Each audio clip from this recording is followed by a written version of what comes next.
How's everybody doing?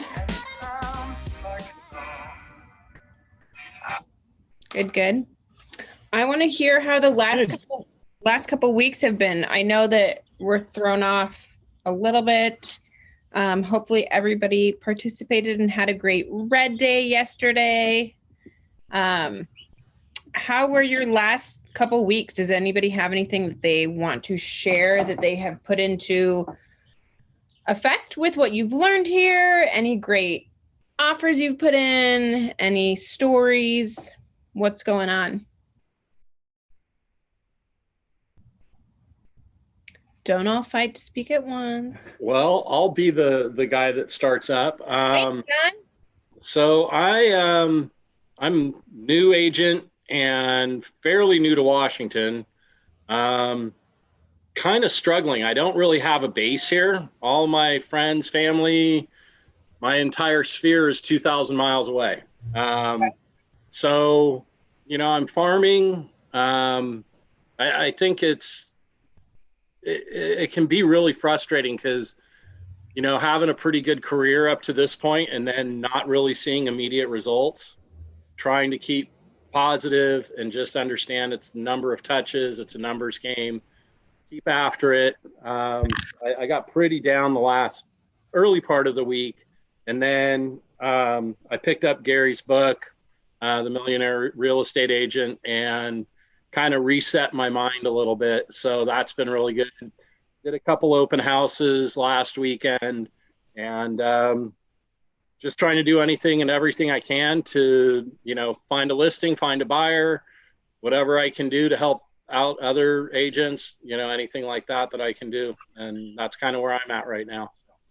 I love that you said that you picked up the book and that kind of helped your mind reset a little bit. There's a meme out there which I think just accurately describes the real estate agent's life, but it's like a chart that goes like this, and it says like, oh my gosh, I'm so happy my offer got accepted on the first try. Oh my gosh, inspection, blah blah blah. Like it's like your emotions and even like a daily, chart. And it's so accurate, but we have to remember to utilize the things that help reset our minds. Another good book to do that is The One Thing. Do you have a copy of that? Yeah, Heidi just gave me that. And another one that I got, which has been a really good read, is, well, it's backwards, but it's called Exactly What to Say. And if you guys haven't seen this little book, it's like 14 bucks or whatever on Amazon. Yeah. Really gives you some great stuff for negotiating and controlling a conversation by being the guy that's asking the questions. So, in kind of a funny sense, I was rewatching Pulp Fiction for about the 50th time and listened to Samuel Jackson, and he is fully in control of every conversation and asking questions. 90% of his script is asking questions. I love it. So, Another thing I wanted to throw out there that, you mentioned that you are not from here and that you have a sphere that's in another state, maybe. Is that right? yeah. So, this is one industry, though, that you can do other things to get that business here, too. You don't have to have that sphere. I never want people to feel down that they don't have a sphere here to be able to utilize, because I knew somebody when I first started in this industry that joined a team that I was on, and she moved here because her husband got a job with Amazon. She didn't know a single soul, and she decided that, and she also didn't want to do open houses, side note. So she decided that her one thing that she was going to focus on was cold calling. And her first year in the business, she sold 38 homes. Good God. So I use that story to help other people see that you can pick a different avenue to get leads. You can pick a different avenue to get, your own new sphere of people, right? To put in your database, whether it's somebody at Starbucks or somebody at your grocery store or whatever. Just put everybody that you meet into that database and just constantly be feeding it. Make that your number one priority, right? Yeah, and that's pretty much my thing right now is kind of, I've been using title tools to create a couple of different farms. Good. And it was kind of funny. Yesterday, I saw one where there's been a little bit of activity out in this area. And I went out there just to see, I'm like, would this be a good farm because I want a farm that I can call and that I can walk. Yeah. And I'm really glad I drove out there. I would have wasted $80. I mean, they're big properties. They're, spread way out. It just wouldn't, I mean, I picked another area that, you did your research. Yeah. So, I think, as the more I learn every week, definitely not having the success of 38 listings in the first year, but, this is all new to me. So there's going to be some growing, and, one point from the book is going to be, you're working to learn before you're working to earn. And, right. I think that's just, you just got to keep some things in perspective of where you're at, being a month in, and, hoping that, you just keep plugging away and persistence will pay off. Good for you. Coming to these classes and, filling your database and filling your mind too with all of the knowledge that you can get. These are all the steps that you have to take. This is a new business for you guys. This is something that you want to grow, and you need the fundamentals and basic tools to build that business for yourself. So I'm glad that you're on here and doing the steps that you and everybody else needs to take to learn. I'm trying. Anybody else want to share? Yeah, I'll just share. Okay. I'll just share also with John. So I started in January, and I've only been here for 4.5 years, but from my previous job, I thought I have a very big sphere. So the first one is going to come out of that. And actually I had just about 10 days ago, I had a major breakthrough. I had 3 pendings in 8 days. And they were actually, thank you. And they were all from open houses, none from my big database that I thought is going to be the first ones to support me. See, there you go, John. I mean, open houses are so key in getting business. I mean, 3 pending in 8 days is incredible. And how long have you been licensed? You said since what? January? January. That's amazing. I love it. Also, actually, I was frustrated like John was, because I was like, when is the first one coming? But the week that I've had, I know it's not normal, the 3 in 8 days, but I'm so happy this didn't happen in January or February, because I would have had no knowledge whatsoever to handle these situations. Right. Good for you. Who else started to talk? I did, Sean. I would say one story is I've done a couple open houses now, still learning there. And every time it's a beautiful day, I'm having an open house. When I go to do the signs, it's just going to rain. So that's just a funny thing that continues to happen to me. So I think that's just pretty funny. And I actually just got my first listing last week. It was from my sphere. But the story I'll say is that it started with that 15-day boot camp to call, because I would have called the person anyway. It just sped up because we had to try to get through 200 people, and it was someone I knew, someone I worked with, and it just happened to work out that they were looking to relocate, etc. So now we'll be listing it June 3rd.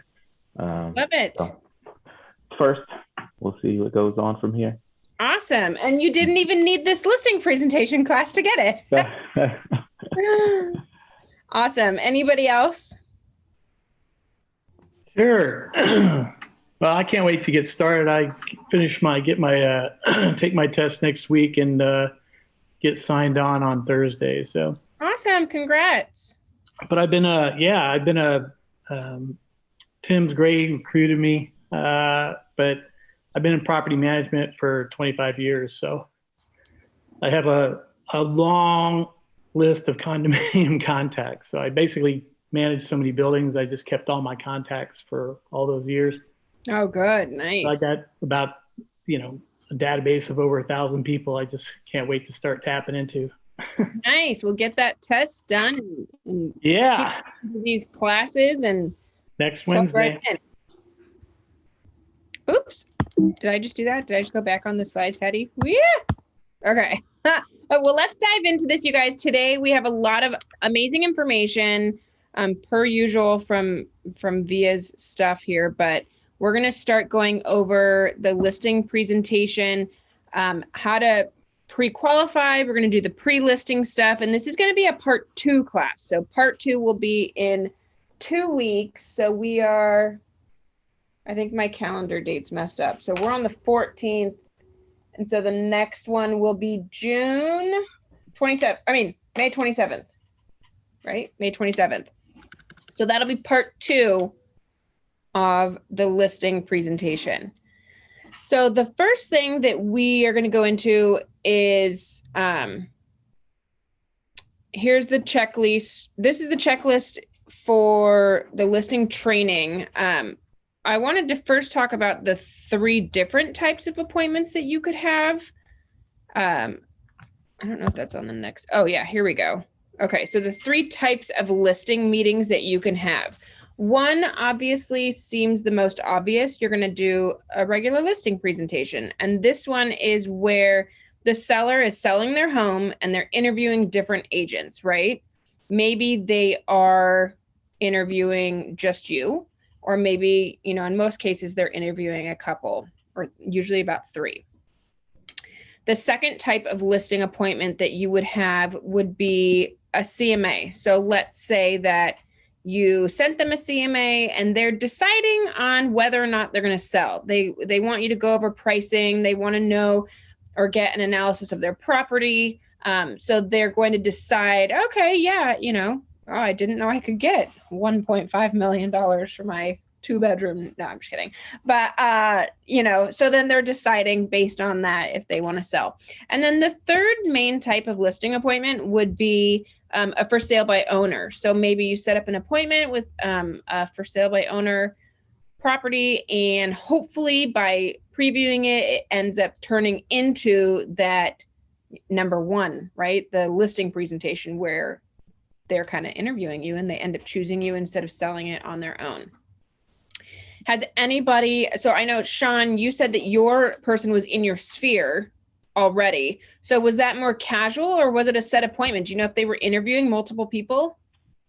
So I actually did, you don't have this on the list, but I did a pre-meet, which was sort of catch up, how you been, what's going on in your life, and let's talk about, what you're looking for and what questions you have, which was sort of a lot of information that fed the next steps. Then we did a listing presentation in the home. I did it with one of my team leaders. I found out a few days before I was going to be doing the listing presentation. I thought I would just be shadowing and watching it, but they wanted me to do it. So I ended up actually doing it. It ended up very casual and conversational just because of my personality, this person's personality, the fact that I knew them, we had been in contact. It was very casual, although we did sit down and then go through a whole slide presentation, but it just felt very natural and conversational, which I think worked better, or felt more natural. I feel like depending on who the person is, they're not, I feel like, at least I used to always have this image in my head that everything was going to be like sitting across from a table and very like kind of scary. And when I went to my very first listing appointment, it wasn't like that at all. And I didn't know the girl either. It was like a referral from a friend on Facebook from 5 years, and it still was that casual feeling. So they're going to be all different kinds, but as long as you're prepared and knowing the information that you're going to share, you can be ready to kind of handle it as they come, right? Yeah. And what was interesting is I was so prepared, and then we did a walkthrough of the home first, and so much was covered in the walkthrough. So I just had to remember when we came to sit down, not to regurgitate that fully, because I was prepared a certain way, and be willing to pivot based on the flow of how it went. And that's kind of what ended up happening. Good. And then it turned out obviously really good for you. Yes. And they were not interviewing others, which I kind of knew. That was fortunate that, and I've heard maybe Via say it, sometimes they've already hired you before you walked in. It's sort of the technicality. Mm-hmm. So it might've been a little more of that situation, fortunately, but we didn't screw it up. So that's good. That's good. Okay, so this is kind of a screenshot, and Via is going to go over this, I think, in greater detail, but this is an example of her spreadsheet.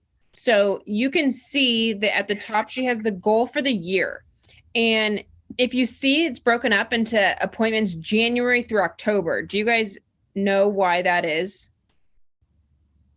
Or can anybody give just a guess as to why the 150 goal for the year is split up to January through October? Because of when it would close, it will, if you go later, it would knock into the next year in terms of closing, maybe? Good guess, but these are just appointment goals. So you could have appointments through the end. And maybe she's going to come on and tell me that I'm telling this wrong. But I think that she has them split up January through October because you want to, and we do this in all aspects of our jobs and in real estate, you want to front load. You don't know how the end of the year is going to be. You don't want to be scrambling in those winter months of November and December where it's holiday season and people are like, oh, now I'm going to wait till spring. You want to front load the first 10 months of the year so that you hit your goal. Now, hey, maybe in October you hit that goal and you go over it because you still get more appointments in November and December, right? That's never going to hurt. But usually things die down during those last couple months. So you want to front load your appointments in the beginning, or not beginning, but the first 10. So she has it split up 150 appointments for the goal for the year. And that's 15 appointments a month, January through October. And then she has them all listed right here, right? Goal. And this is added up. Actuals, what she actually went on. And then listings taken from each of those appointments. So you see that in January, her goal was 15. She went on 6. And look at her 100% accuracy, right? She took 6 listings.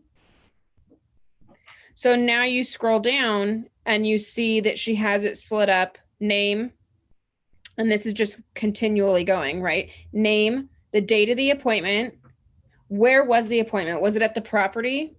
Was it at the house? The property was at the office. And then if there was a second appointment, and then where was that at? Price, what type of property it is, appointment type. Was it from that list? Was it a listing appointment? Was it a CMA one? Remember number 2, going over the price, and then location. If there's a referral, was it taken, where the lead source was, lead category, and then any extra notes. Yeah, Lena, there's a lot of better tools now. This is like in 2017 or 2015, I'm looking. And then you can also see up there, I actually gave this task over to my assistant because I was really bad at tracking.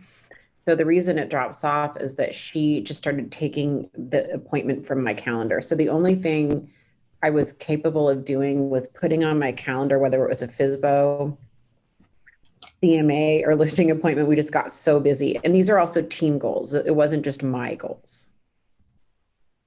But the spreadsheet was just mine. So she just kind of took it over and did a team dashboard. That's why it kind of dropped off with And did I explain that? Did you hear me say the 15 appointments per month, January through October, was to front load so that come November and December, you don't want to be scrambling to hit the goal in those months at the end of the year. So if your goal is 150 appointments, you want to knock those out in the first 10 months and not those last 2 months of the year. Yeah, kind of. So we just did a cumulative on top, so it's 15 a month. But the fact of the matter is that there's a seasonality involved, and I have had so much track record that I'm able to say, okay, 6% of my annual business is going to, be in January, but 25% of my annual business, my peak closing month tends to be June to July. For May sale dates. And so we're prepping our listings. And this was in more traditional market, but March and April and May were kind of the peak bringing on listings months, but then the closings lagged after that. So that was just based on our seasonality. But yeah, to a certain degree. I think that this spreadsheet could look intimidating to you guys, and I needed help. I'm not capable of this. I'm just not wired to do this, but having the information, it's hard to read it on the right, but NGE means not good enough. So when you see black, that means I didn't get those listings. And, and my reason almost always was NGE. I just wasn't good enough. So, I wanted to know, here's one. I screwed up on follow-up was one of my notes on one of them. So I wanted to track my lost sale reports and how, what was I doing to fail? right? What was I doing to fail? The other thing that's interesting is, and the reason I tracked them differently, Lena, is that my conversion rate on CMA appointments is stellar, but they are the longest conversion. So I have 1 year, 4 year, because some people are just trying to get information and they don't know if they're going to list. And so I just started tracking them separately, because over time, those were like 95% conversion, but they would take forever. So at the end of a year, like they wouldn't necessarily count as a conversion, if that makes sense. And so I wanted to kind of track, how was I doing at listing appointments when someone was ready to go versus how was I doing on the long game ones. So I don't know, everyone's a little different, but that's how I always did it. No, I love it. I mean, I love a spreadsheet, so. Yeah. Hey, Sean, I love what you were saying really quick. And let me pull my slide deck up, Lena. You want me to stop here? Yeah, we can stop it there. Here we go. Sean, you were talking about what I would call a two-step listing appointment, and we're actually going to go over that right now. That's how I've done my listings the majority of the years, is exactly how you described it. So yeah. I accidentally did it right. I'm looking around. It's getting fun because like I'm seeing the regulars. Oh my gosh, are this many people off camera? Do we only have 9 people on camera? Okay. You know, I read a meme that said getting on Zoom off camera is like showing up to a boardroom meeting with a bag over your head. Did you guys see that one? Here we go. The Brady Bunch squares are getting more. Yeah. Shay, is it Shayzon? Is that how I pronounce it? Yes. Shayzon. Okay. Is it Cassandra or Cassandra? Cassandra?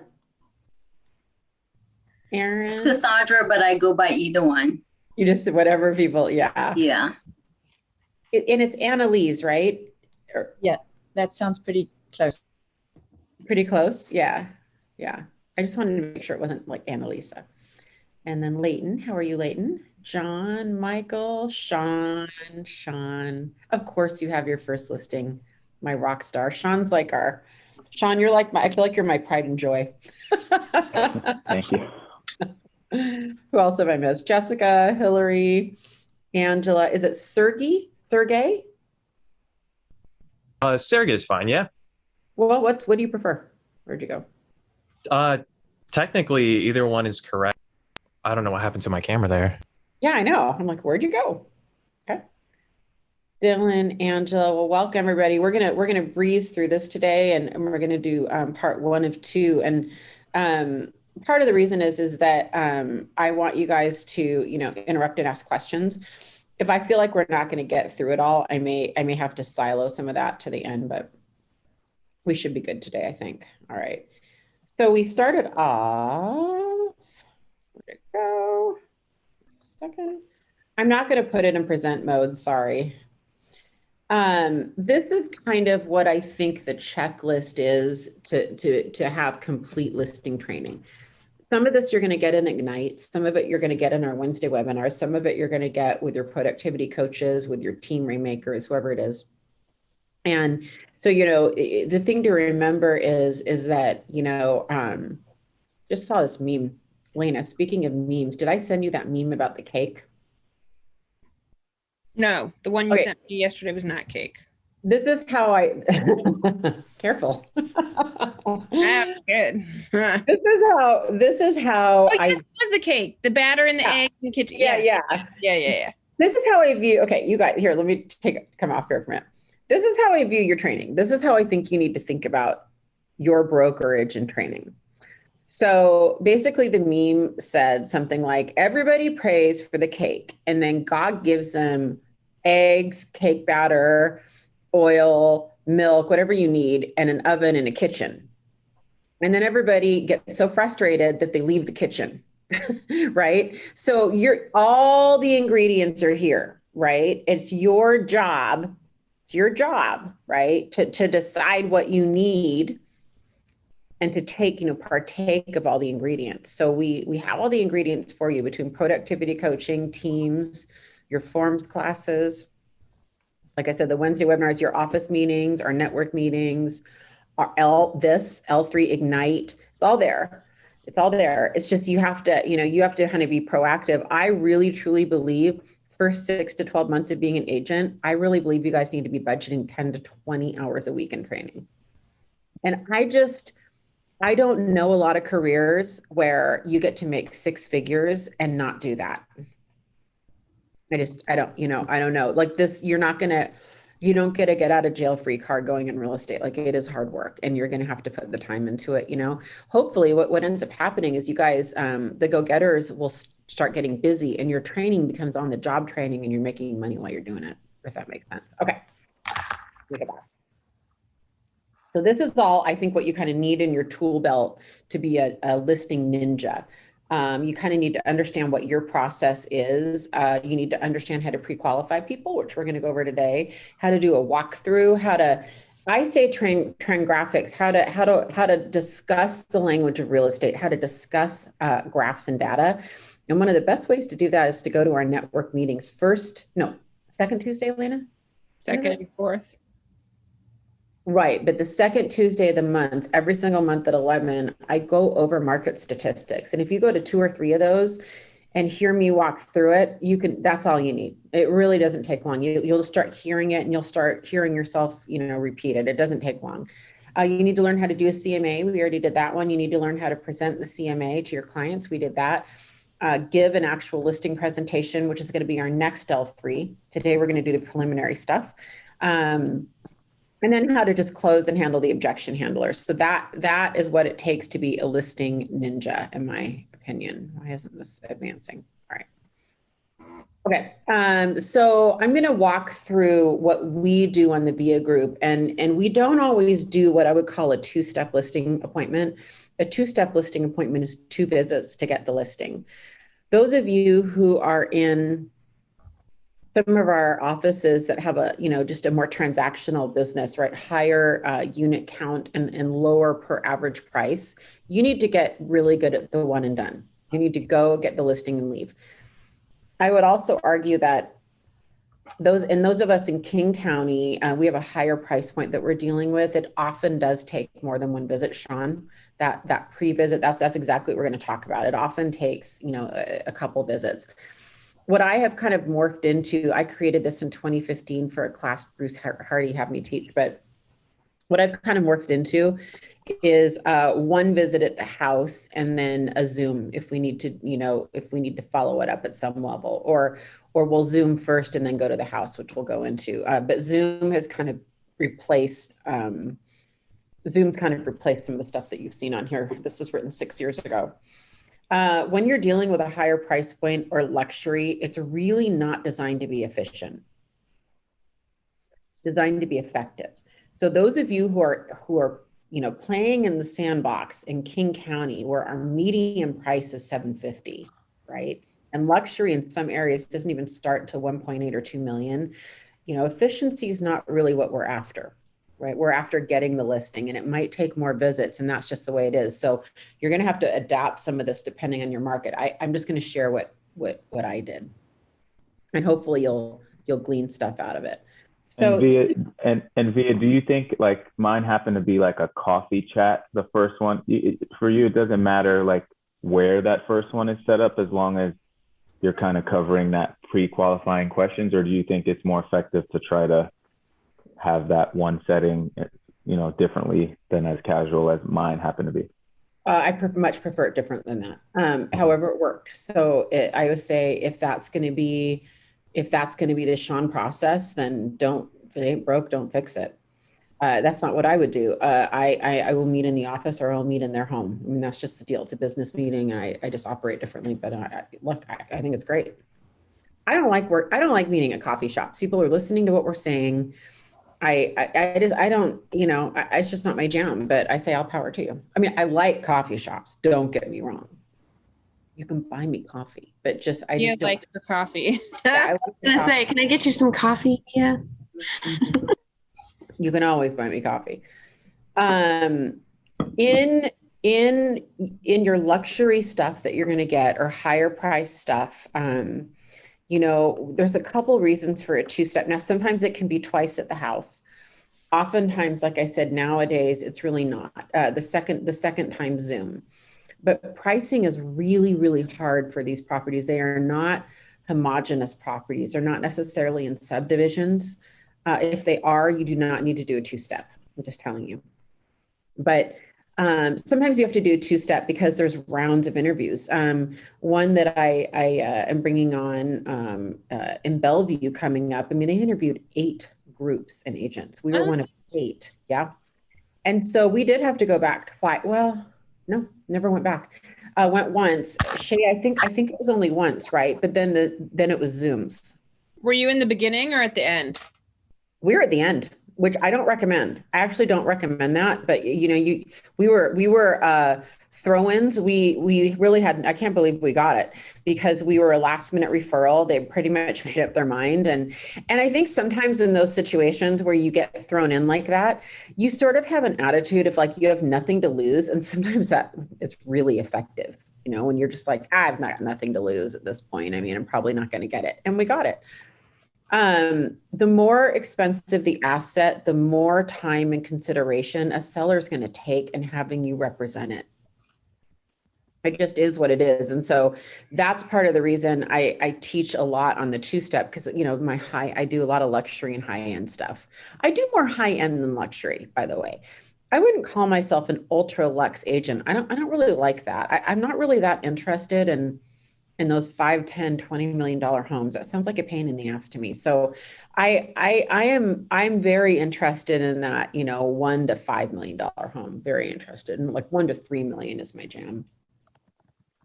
When you're competing, whatever, and what I'm going to kind of stress to you guys is I want you to be ready and I want you to close at that first step. Just because I'm talking about a two-step listing appointment doesn't mean I don't want you to go and try to get at that first step. Pivoting to close, though, and kind of reading the room and reading a homeowner and knowing and having the kind of discernment when to look at them in the eye and ask for the business and shut up and let them say yes. I don't know if I can teach that. I think that is just a sales instinct that is gained over time. And it unfortunately is gained by failing forward. If you have a sales background, for a lot of you guys, you've had really stellar sales backgrounds, you have that instinct. And you won't find it hard doesn't matter what the product is, that instinct is that instinct, right? But you do start seeing signs and body language, and I couldn't even explain to you, I don't think I'm even aware of that instinct. I don't know, that's harder to train. But so knowing when and if to close, is just one of those skills. You just have to go fail forward a lot, right? But the conditional close is a really great idea. So Lena, conditional close, or Sean or someone, a conditional close might mean, well, gosh, you've met with 8 groups and, well, my script that is, that's in a later slide, but my always 99% of the time, my go-to script is, so Lena, let me ask you this. You're interviewing 3, 5, 7, 9 groups, whatever you're interviewing. I'm curious, what is your criteria for choosing a great agent? Well, I want to feel comfortable with them, and knowledge, really, Knowledge? That's how you're going to decide is knowledge? Okay. Yeah, how much knowledge you have about the market and doing what it takes to get our house sold for the most amount of money, I guess. Okay. Anything else? How many houses you've sold in this area recently? Sure. Makes sense. Makes sense. My neighbor said she liked you and used you, so that's good. A little referral. Yeah, for sure. Okay. So I usually, it's one of my go-to questions is, how are you going to know? What is your criteria whenever you're competing? All right. So this is what we just talked about. I typically am trying to close on the first step. My goal would be I get the listing on the first step, and the second step is just the fine tooth comb walkthrough. So we're going to walk through my process right now, and you're going to kind of learn how I do it. But it starts with the pre-qual phone call. So I did a great Wednesday webinar with Ryan Gregg of the Ben Kinney team, where we role played so good. We role played his entire listing presentation. Patty, maybe you can put that link in the chat, but it was just great because we just went through the whole thing and he started with his prequal.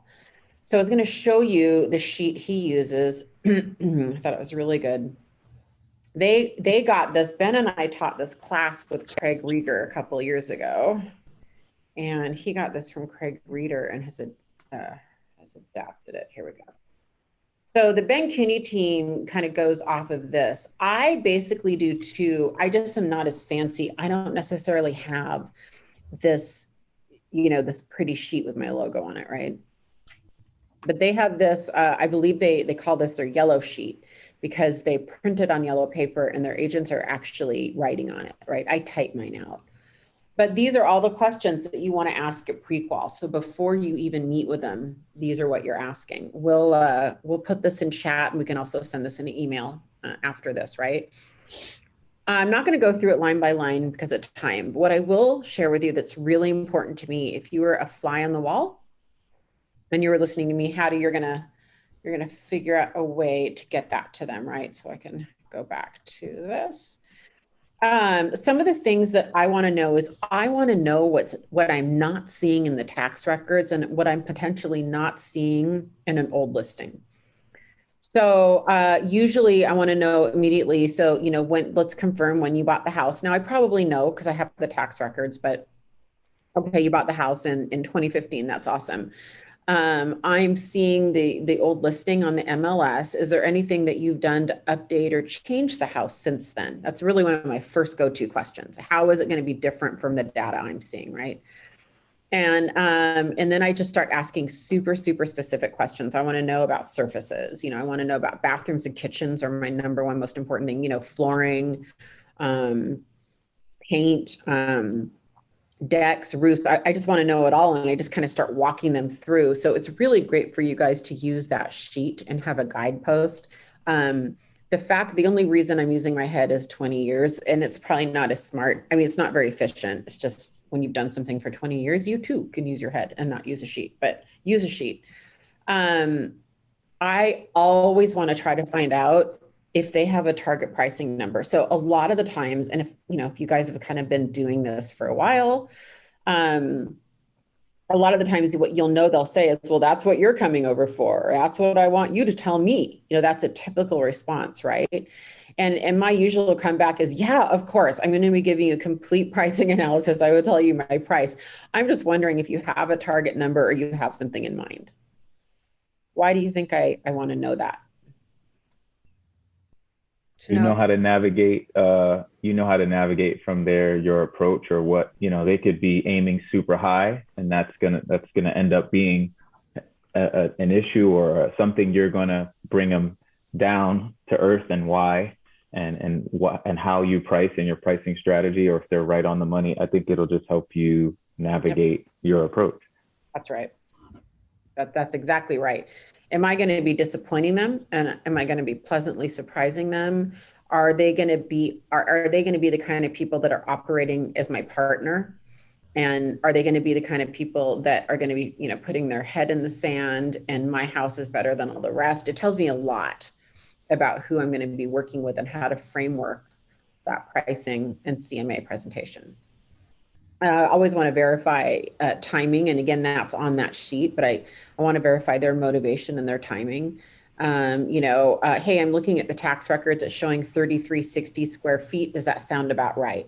Oh, no, not at all. Because, we did a remodel and converted the garage. It's actually almost 4,000 square feet and it's just not reflected in the tax records. And then I want to go through and say, okay, let's go through how many rooms. I'm just very much making sure I have data at this point, right? The more information you can have, the better. Then what I do after that is I actually do as complete of a CMA as I can do, without seeing the house. And by the way, I get on Google Earth and I try to understand, what the neighborhood looks like and all that. I often get on Zillow. It's going to sound weird.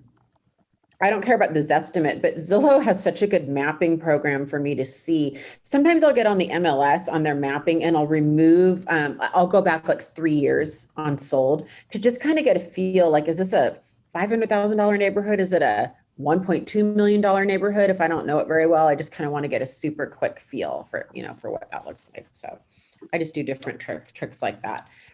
We talked about this already. Asking someone, you know, how they're going to choose an agent if you're competing is really great because, you know, we all use the DISC, right? DISC, and we've talked about it before. But if, for instance, if they're going to answer in a really analytical way, right, then we know what kind of a presentation do we need to show up with?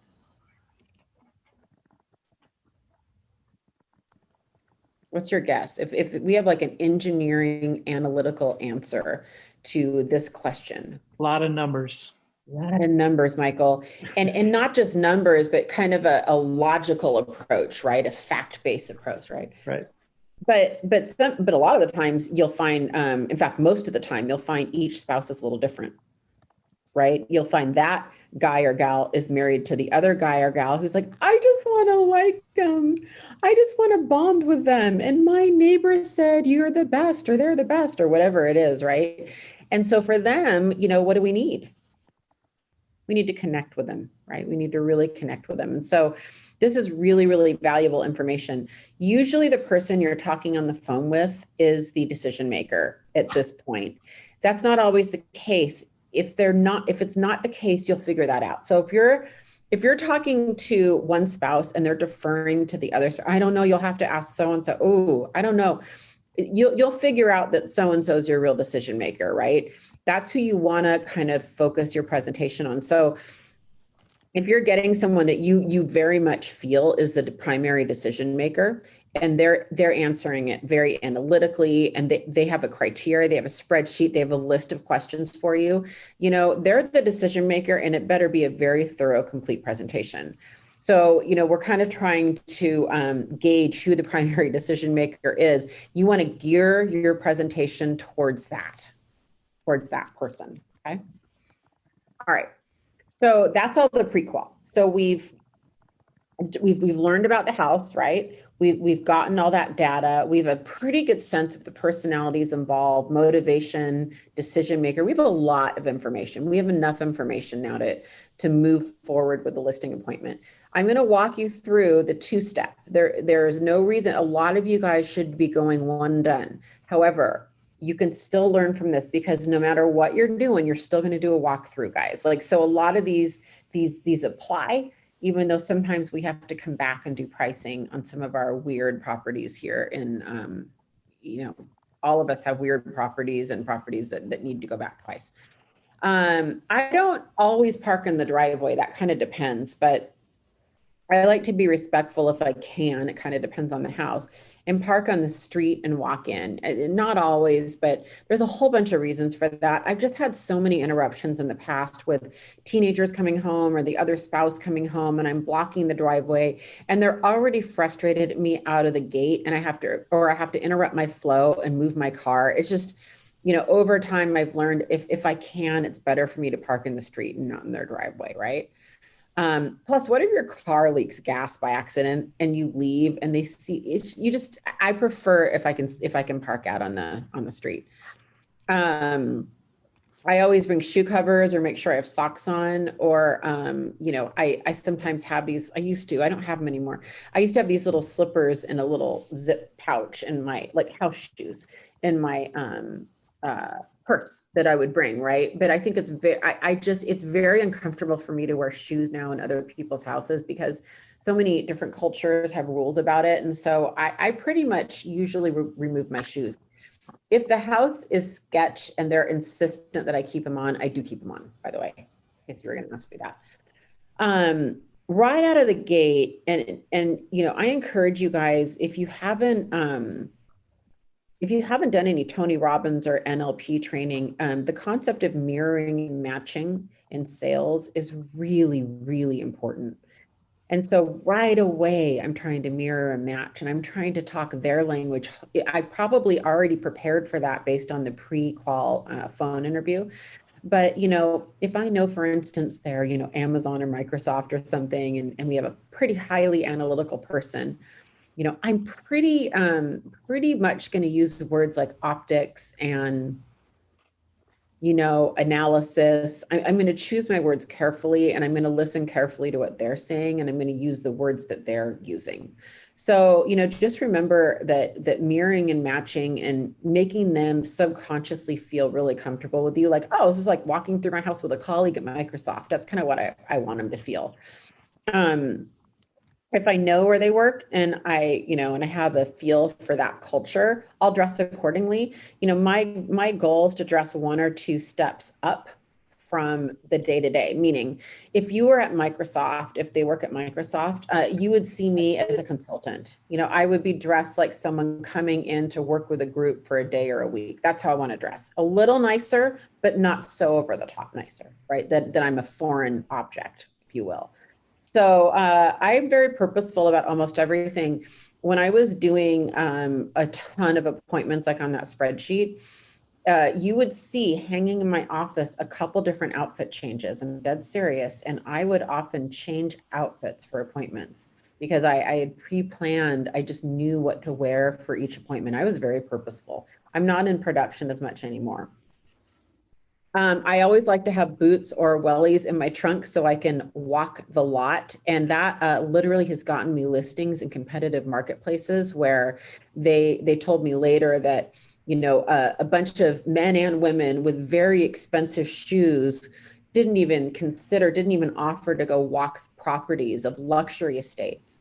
And to me, that was a really important component of the walkthrough. So I would always say, hey, would it be okay if you walk me around the estates that I may see it?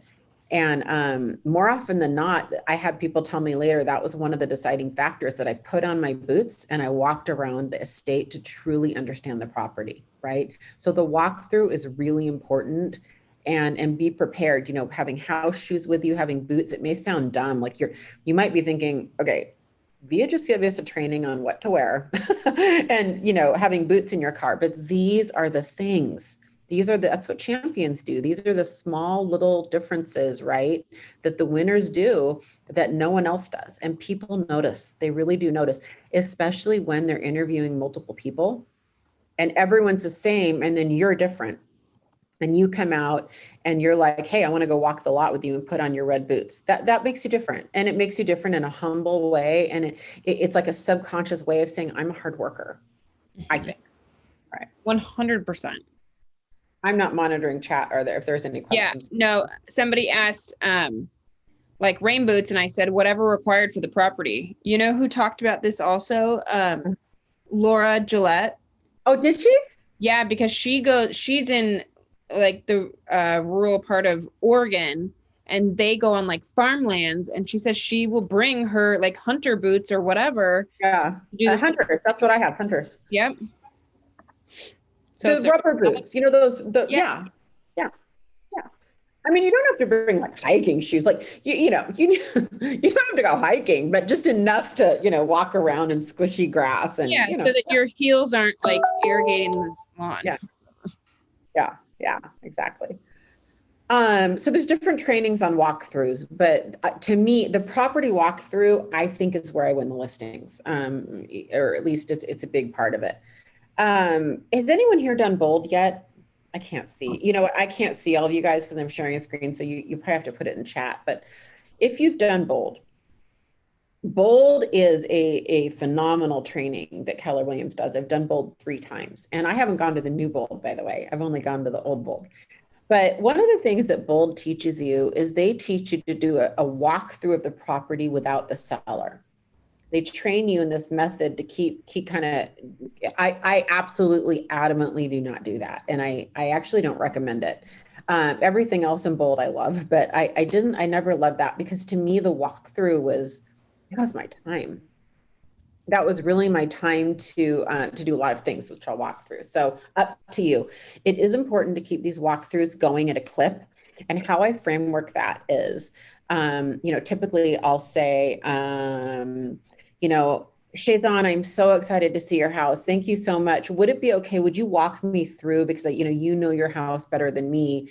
And I just kind of want to let you know what is happening, what my mindset is on this walkthrough. I like these walkthroughs to be pretty quick.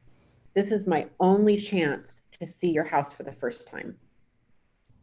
And I like to view these first walkthroughs like a buyer views them. It's my only chance to view them exactly like a buyer views them, actually. And a buyer gives like a second per room, right? I'm going to take a little longer than that, but it's important for me that we keep it at a pretty good pace. You're going to see me taking notes, and the reason I'm taking notes is I'm taking notes on staging, pricing, and great features that jump out at me, just like a buyer thinks.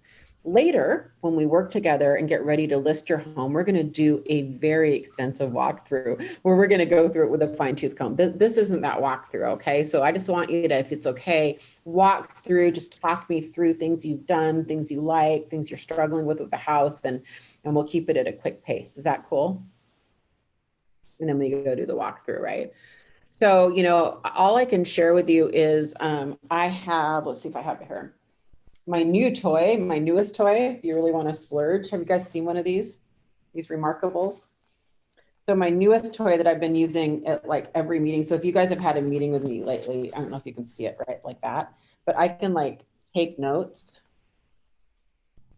on it, and then it translates it to text. It's so cool. So I can just take all these notes. I can draw pictures. I can do whatever I want. I can email them to myself. Shay's about to get a ton of these sent to her because I'm like up to 18 different notes that I have to send. So you can do a notepad, whatever.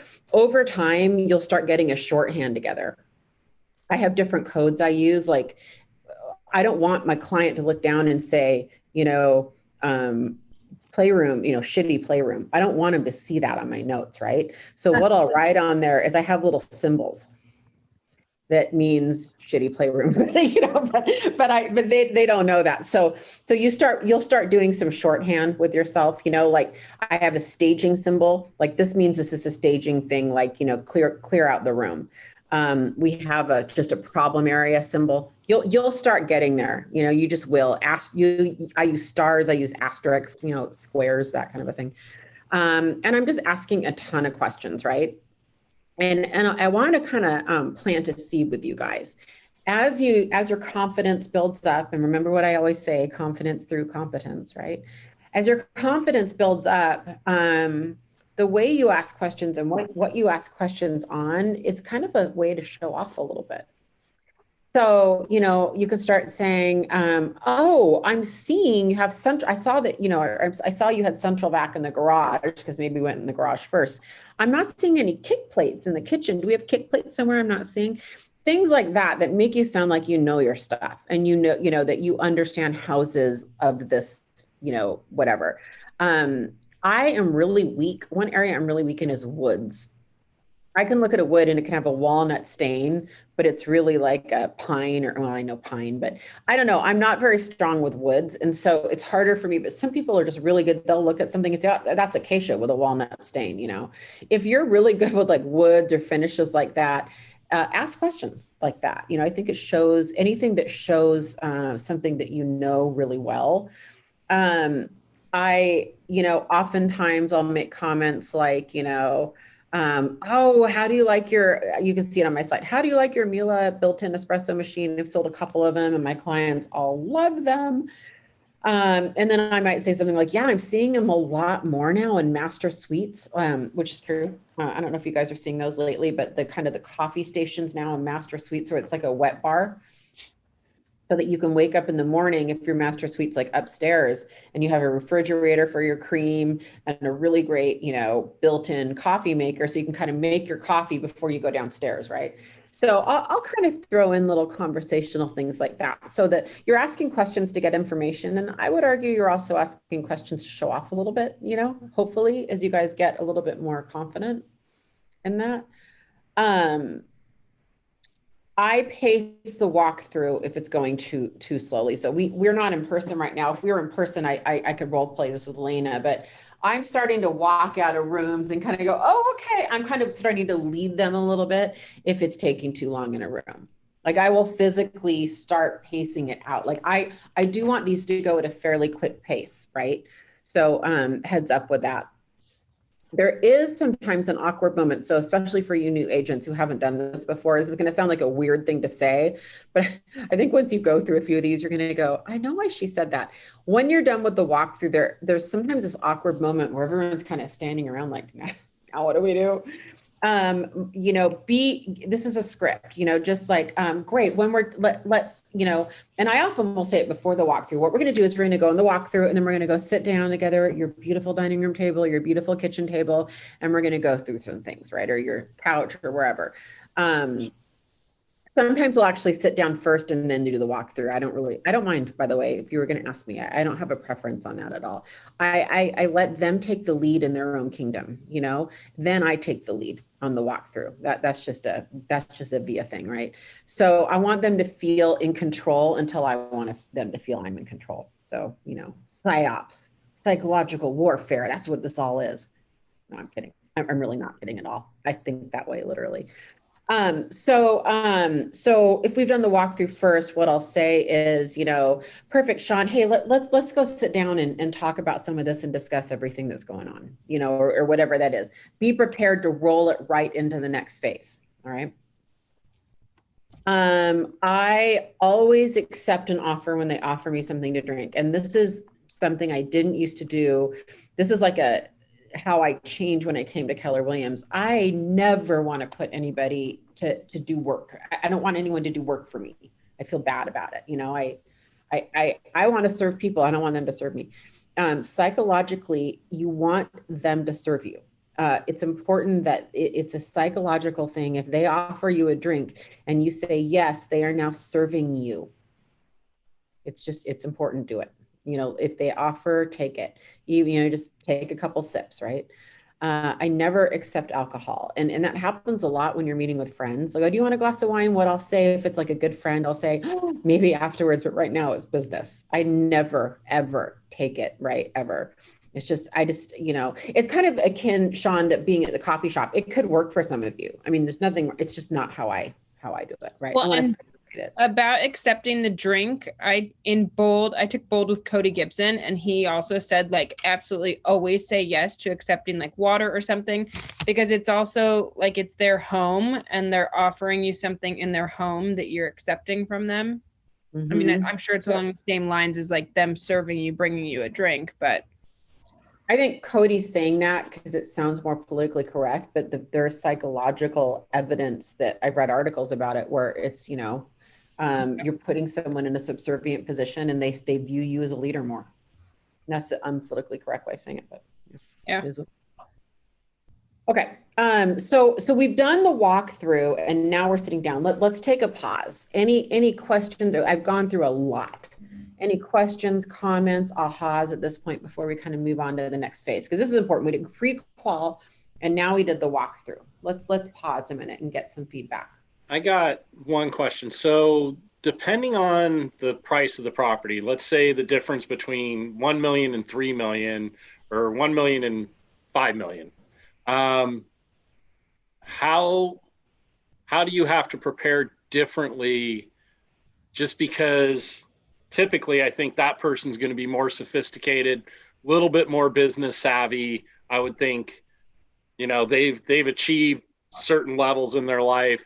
They're going to be a little bit of a tougher nut. So how do you prepare for going from, you know, say a 500K to a $5 million presentation and being prepared for that specific client? What market center are you in, John? I'm in North Sound. You're in North Sound. What's your typical client base or database? What are you typically rural, suburban?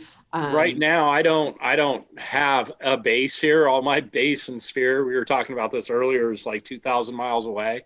So I'm starting out like fresh with nothing. But for instance, like Stanwood, I do have one of my old girlfriends. I talked to her down in California. She's done very well for herself. And her husband have been looking at Squim and Whidbey and stuff like that. And so I had sent them a couple of listings that have now sold, but one was in Stanwood and everything was kind of in that 1.2 to 1.9. Well, here's the thing. If, you know, first of all, I think that you guys have a sense, you know, based on your database, based on where you're doing open houses, most of you probably have a sort of a sense of what your client base is. And If it's going to be a highly analytical client base, which is really akin to luxury. So either luxury or highly analytical, it's almost the same prep in a way, you know. It's just, it doesn't even matter. You guys have to show up really prepared. I'm not going to sugarcoat it. As a newer agent, it is a little harder to get listings, you know. You can't go and say, I've done this for 20 years. And by the way, you can 100% do it. 100% you can go out and get listings, and you have to show up double prepared than I do probably, you know. It's just the way it is, right? And so, John, I don't think it's any different for that. You know, you need to know your comps. If they're sold already and you can't get in them, you need to have driven by them. You know, you need to understand the market. The best way, I know I sound like a broke, but every second Tuesday of every month, if you do nothing else but come to our network meetings, you'll get a really good scope of the market. Every single month, I go over the market. Every single month, I go over what we've experienced, what it looks like historically, and I go over some kind of a prognosis, right? So I don't think it's any different, really. I think that, you know, my one comment, and you might have seen it on the slide, and I've hopeful comment for you guys, is if you commit to previewing, Sean, you mentioned the 15-day boot camp. If you commit to previewing every week, you can literally dominate market knowledge in 90 days right now, because we don't go much farther than 90 days for comps anymore. Even when the market neutralizes, that'll be 6 months. You can know a market in 3 to 6 months. That's really good news. That's not very long, right? You don't need 20 years. You just don't.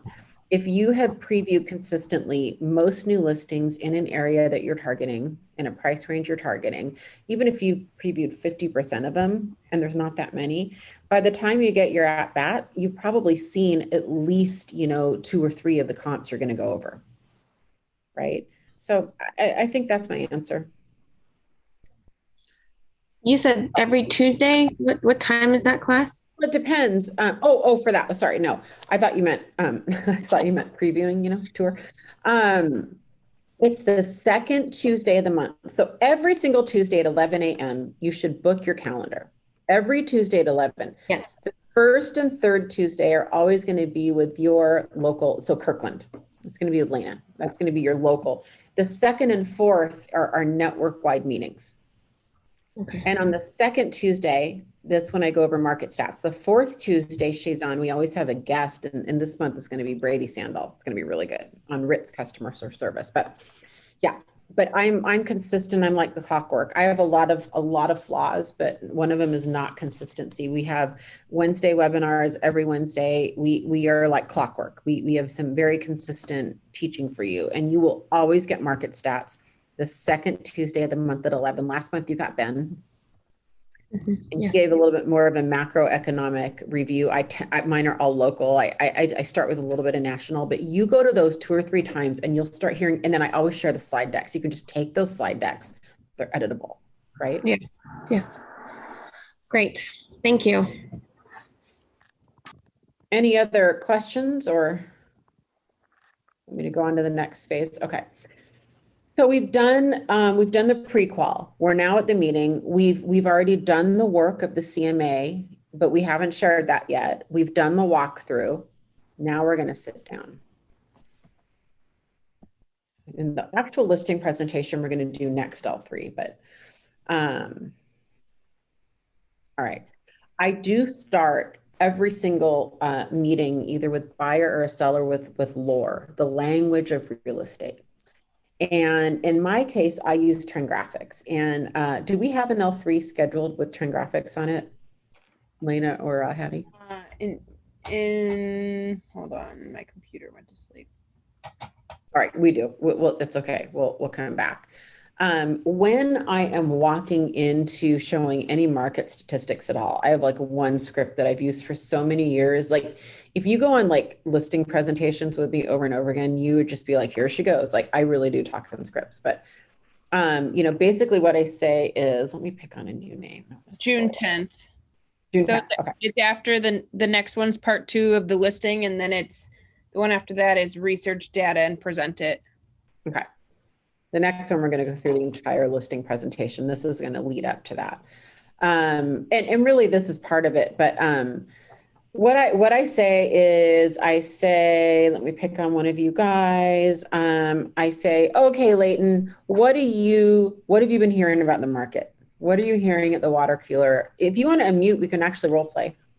Sure, absolutely. So Leighton, what are you hearing about the market right now? I'm hearing that in the context of the world right now, the market is aggressive. Market is a challenge. Would you say that's true, Via? Well, now remember, I'm meeting with you. You're a seller. Oh, I'm sorry. Excuse me. Okay. Because it's a listing appointment, right? Yeah. So what are you hearing? So I'm going to ask again. So what are you hearing about the market, Leighton? I'm hearing that now is the time to sell. I guess this is the right time for me. I'm at a really great place where I'm looking into a new job. This seems like it would be the right time for me to sell. Yeah. So you're hearing it's a seller's market. Are you hearing any stories from your neighbors or your colleagues at work about multiple offers? Oh my gosh. One of my coworkers last week got 8 offers on her house within the first 4 days of it hitting the market. Yeah. And that perked my ears up. Now, it's got my attention. That's right. Yeah. I mean, 100%, right? That's happening in a lot of places. It's interesting because everyone's hearing all the stories, and what I want to do is just spend a few minutes. We won't spend too long, but I want to spend a few minutes going through what the market actually looks like statistically on paper. It's one thing to hear all the stories about the multiple offers. I actually want to spend some time now showing you what that looks like statistically, all right? Because the context of everything we're about to talk about is going to hinge on the market. So it's just really important that we spend a little bit of time on that. Does that make sense? Absolutely. Okay, good. Oh wait, I want to go back here. So then I go into my trend graphics. That's a whole class that we'll go into. But the bottom line is that I'm frameworking all of the discussions moving forward, right? That's the quick answer of that. The rest of it, I'm going to shelve until our next L3, because at our next L3, I'm going to literally role play through my entire listing presentation. If we have time, I might add someone else to come in. I haven't asked them yet, but I have an idea to ask someone to come in. So you're going to get 1, maybe 2 listing presentations in role play. I think that what you guys are hearing and learning in all of your classes is a lot of teaching on listing, presentations. And what I want you to see is literally like a role play. So if we can do it, Lena, and get mic'd up, I might even do it so that we're sitting across my table in my office and role playing like truly like we're at the table, but we just have to see if we can get mics for that. So yeah. Because I want you guys to be like, I want you to feel like you're eavesdropping. I want you to feel like you've got a nanny cam on the, on the thing. Because I think that's more valuable, than me kind of walking you through. This is what you say. This is what you do. Because Lena will just roll into natural objections because she's been on enough listing presentations, and she'll just kind of know, where to push back on that. So if you don't have any more, do you have any more, if you don't have any more questions or comments or discussions, what I'd like to do over the next 10 or 15 minutes is have you guys go into breakout rooms with your market centers and kind of touch base with one another, hold each other accountable, kind of find out what's working, what's not, and do that. But I am here as long as you want. If you've got questions or want to talk about anything right now, for the next 10 minutes, we can do that together, or we can go into breakout rooms. Totally up to you. I just wanted to add, because I just did this listing presentation, I guess it was a week ago. I didn't know this was a strategy the way you just did it, but I did it that way because I thought it was a natural transition from, walkthrough to setup to it aligned, because we were going to talk about pricing. That's the big thing everybody wants to know. I made that like a great reveal at the end, which you're going to go through the presentation piece. But I started talking about not just the market, then the market in their area, because of the prices and things were going, 15 to 18% over asking in 3 to 5 days, and laid out this whole framework of all those facts. I didn't have trend graphics. I just kind of looked this up.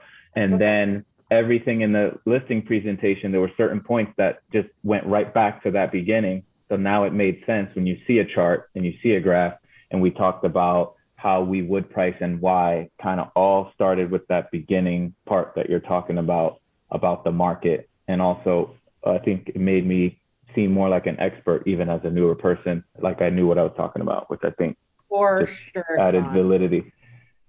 Did I tell you guys a story? Thank you for bringing that up. Did I tell you guys a story about losing a client and not going over that? Did I tell you guys that? So I was introduced to it was a sell by, and he was selling one of the, this was years ago. He was selling one of the sub penthouses in a downtown Seattle. I think it was like, wasn't a Scala. It was like maybe the Gallery building. I can't remember. Really nice building in downtown Seattle, and wanted to buy, land and like Hunts Point to build on or something. Used to manage a Scala. Oh, you did? Oh, that's awesome. I love a Scala. It wasn't a Scala. It was, I think it was Gallery. I can't remember. I think. Anyway, it doesn't matter. It was going to be $4 or $5 million for one person. And I met with him, and he was a prominent attorney, and he had taken a break. So we met in a coffee shop by his office in downtown Seattle. There you go, Sean. That's when I'll meet in a coffee shop in downtown Seattle anytime. So we met in a coffee shop to just have a preliminary meeting. It wasn't a listing appointment or anything. It was a referral, and he wanted to get to know me. So we sat down. We had what I thought was a really good meeting. In fact, I even closed him to show him Sonic guy. Showed him like a beautiful $5 million home in Queen Anne a couple hours later, and I can't remember the Sonic's name. A beautiful home in Queen Anne. Doesn't matter. I digress. So I thought for sure I was going to get the business. And then he kind of dropped off and kind of ghosted me. And so about, a week or two later, after a couple of follow-up attempts, he finally got back to me via email. And he said, oh, we decided to go in another direction. And I was just heartbroken. And I was like, okay, of course, and, wish you luck. And just for my own learning and growth, could you share what made you go in another direction? And he said, it was, the big thing was that you were great, and my wife and I really, really enjoyed you. And, but boy, this agent showed up, and she went over market statistics and what the market was doing, where she predicted it going based on, da, da, da. And he said, it was just, we just felt like she had a better command of the market. And I was gutted, because I normally had done that. I mean, normally my MO for a very long time was to start all my appointments with that. And for whatever reason, I skipped it. I don't know why, but I skipped it thinking I was just going to get him rapport with this guy. And I'll tell you what, you guys, I learned my lesson. It is hard to get me to have an appointment without going through those darn trend graphics, as Shay will tell you. I mean, I sort of at some level whip them out at some point. I mean, it's just, I just learned my lesson the hard way. It makes you, Sean, it makes you look good. It makes you look like an expert. And what happens too is when you're going on a lot of appointments and you're reviewing those numbers, you become an expert. Like you literally do. You can't look at those numbers over and over again without becoming an expert. And now, I talk about Kobe Bryant all the time, but I think about, how Kobe added that 2 hours extra practice every day. And the thing with Kobe Bryant is he used to tell people, look, it's been a decade. You can't make up for that time. You will never beat me, because you could put in 5 extra hours a day, and you literally cannot make up the hours I put in cumulatively. Time on task on time on task on time. You can't keep up with me. Well, you can't. 15 years I've been looking at this data pretty much consistently, if not daily, weekly.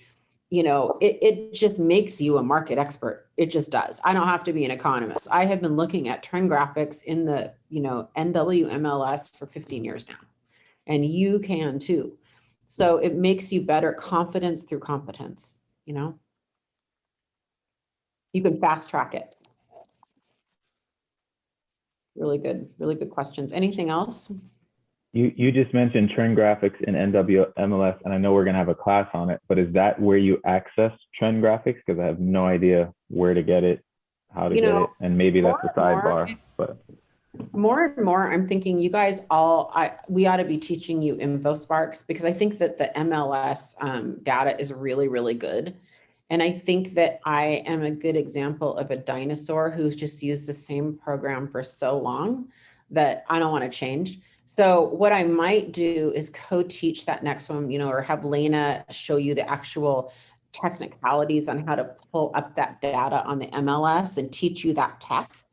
And then I can just walk you through the scripts and how to present it.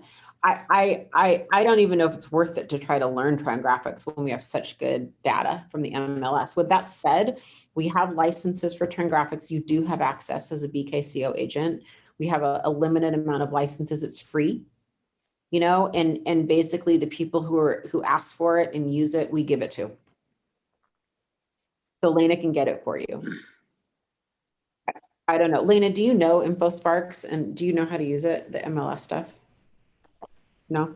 I just went on that the other day. So I was in MLS and they had some sort of a training and I ended up missing the time. And I'm like, well, what else is available? And they do have some videos that are already pre-recorded on YouTube and stuff for it, but it's really intuitive. You can go in.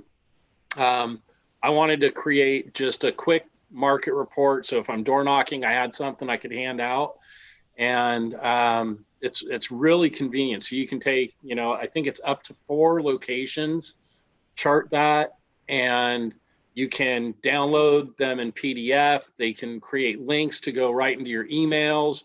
What I did was I ended up downloading the CSVs with all the raw data and just putting it in Excel and creating my own charts and then making a workbook so that I had all that information in there.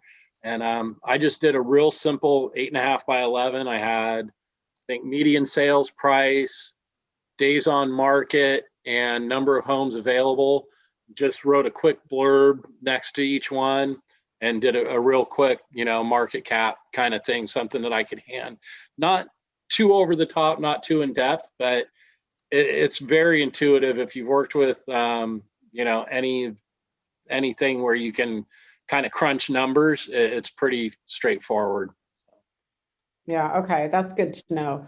I will look into that. I'm reminded about something. Shay, you sent me pre-listing, right? Do you guys want to see what I send for pre-listing? I should have probably already gone over this. I meant to.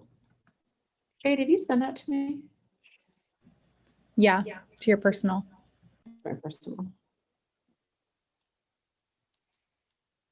What did you name the file? L3. You did? Okay. Let me show you guys, yeah. Oh, I'm not finding it.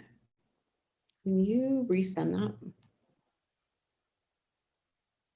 I'm going to show you guys what we send pre-listing, by the way. That reminds me.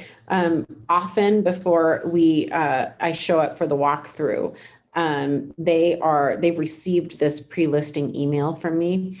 And often what I'll say on there is, hey, I just wanted to show you, these are some of the comps that we're going to be going through and talking about tomorrow in our meeting in preparation for price. So take a look at this. And it's a little bit about us as well on there. And I really, really like sending that because I freaking hate spending an hour going through comp by comp by comp. I hate talking about price. My natural personality style is I want to say, Michael, here's the price, obey me. I just don't want to have a conversation about it. So anything I can do to shorten that conversation, I will do. And so I'm just waiting for Shay. I don't have it for some reason. I just sent it over again. Okay, Shay. Oh, you know what it is? It's because it came from me. I was looking at you. Okay. Funny. So this is what it looks like. That what reminded me is you guys all get Brivity CMA for free. And John, the market reports on Brivity CMA are superb. I love them, and you get them for free. So you could print market reports out if you're door knocking. But this is we often word it a little better. This is not a great way to word an email, but they get this and it gets sent to a hot link, and normally there'd be a photo of the house and everything, right? And then there's some information about me and about the team. And then basically it's, there's a map right here with all of the different, properties and, oh, is this the PDF or there's a live link version and then there's a PDF version. So they're getting all of these and they're seeing all of the comparables that we're looking at before we even get there. I never, ever give a price though. I never, ever want to give a price on a pre-listing ever. So all I want to do is show them the comps and on market reports, on anything you send, you never want to give a price. You can show them comparables, but don't do that. What do you do at the end, Via? Because the price is at the bottom of that. Do you just keep that all zeros? Yeah, you don't want to ever give them a suggested price ever. So you put the range in there because that kind of gives away some of what you're probably going to. No, we don't. I don't put the price on there. There's no last page. We don't. Oh, okay. Better not be. Well, no, on that Brevity CMA, on the one you pulled up, there's the bottom where it has the range and like sort of suggestion. I don't know if you remove that or not. Where? Oh, I would never want to do that. That's the one I went over. I just went over it first, then told them I'm going to send it. This is after the listing presentation. Well, you mean the averages here? The averages? I can't see your screen. Oh, you can't. Sorry. Yeah. I don't mind averages. Like this? Like that? There's like, no, when you go all the way to the bottom, if you were to just go all the way. Yep. Keep going. Keep going. Yep. Keep going. Keep going. Yep. Keep going. Here, right there. Oh my gosh. You see that? And you're saying how many times, what days, you see how many days you're estimating it to sell? That's why I did that at the end. And this was sort of the ending of where we were going to go play. That on it, or are we whiting that out? It gives the average of the ranges. There's no way you can change it. But you can change it. That suggestion, when you're in it and you're creating it, you change. If you don't agree with that suggestion, you type in your range and you can type in the estimated time to sell also. And that's going to be that's the reveal. That's the great reveal. Yeah. I don't mind averages, but I don't want that. So I do not recommend this, guys. I do not recommend that you give any type of a suggested price or time to sell. I just don't. Sean, I don't like it. Yeah, I did it. Well, I don't know if you don't like it this way. At the actual listing presentation, this was the very last part when we were suggesting our price. Then we said we would send them it so they could look at all that data because there's a lot of minutia, numbers to go through. Very last, and we'll talk about it at the next L3. Very, very last, we talk in ranges, and they are very much part of that conversation. I walk into that very, very gingerly. Yeah. Mm-hmm. Okay. All right, guys, it's 1:25. I guess we didn't have time for breakouts. I've got a jam. I have a meeting in 5 minutes. But as always, if you have any questions or want to kind of continue the conversation, email me. A lot of you have, and I love it. So email me, text me, whatever you need. I'm here to help. And I know that Lena is too. So thank you as always for participating.